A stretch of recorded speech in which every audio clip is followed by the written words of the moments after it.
പുതിയ അധ്യയന വർഷം ആരംഭിക്കാൻ ദിവസങ്ങൾ മാത്രം ശേഷിക്കെ സ്കൂൾ കാല വിപണി ലക്ഷ്യമിട്ടിരുന്ന ചെറുകിട കച്ചവടക്കാരെല്ലാം കടുത്ത നിരാശയിൽ. വിൽപ്പനയ്ക്കായി എത്തിച്ച നോട്ട്ബുക്കുകൾ കെട്ടിക്കിടക്കുകയാണെന്ന് കടയുടമകൾ പറയുന്നത്. This news sponsored by Manuel Silks, mega mall, main road, Kanhangad. Also at Kannur, Iritty and Pattambi. ഇത്തവണത്തെ സ്കൂൾ വിപണി ലക്ഷ്യമാക്കി ഇറക്കിയ നോട്ട്ബുക്കുകളിൽ പകുതി പോലും ചിലവാകാതെ കെട്ടിക്കിടക്കുകയാണെന്നാണ് പല ചെറുകിട കടയുടമകളും പറയുന്നത്. മാത്രമല്ല, പേരിന് പോലും ബുക്കുകൾ വിറ്റുപോകാത്ത കടകളും കൂട്ടത്തിലുണ്ടത്രേ. മുൻകാലങ്ങളെ വെച്ച് നോക്കുകയാണെങ്കിൽ സാധാരണ നിലയിൽ പുതിയ അധ്യയന വർഷം ആരംഭിക്കുന്നതിന് മുമ്പായി കടകളിലെല്ലാം വലിയ തിരക്കാണ് അനുഭവപ്പെടാറുള്ളത്. എന്നാൽ വലിയ മാളുകളിലെ ഓഫറുകളും സ്കൂളുകളിൽ തന്നെ അധ്യാപകരും PTA കമ്മിറ്റിയും നടത്തുന്ന പുസ്തക വിൽപ്പനയുമാണ് തങ്ങളുടെ വയറ്റത്തടിക്കുന്നതെന്നും അതിജീവനം തന്നെ വെല്ലുവിളിയാക്കുന്നതെന്നുമാണ് ഇവർ പറയുന്നത്.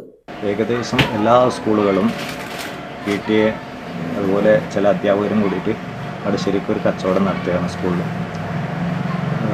മുമ്പ് നടന്ന കച്ചവടത്തിൻ്റെ പകുതി പോലും നടക്കാത്തൊരവസ്ഥയാണ് ഇപ്പോൾ ഉള്ളത്.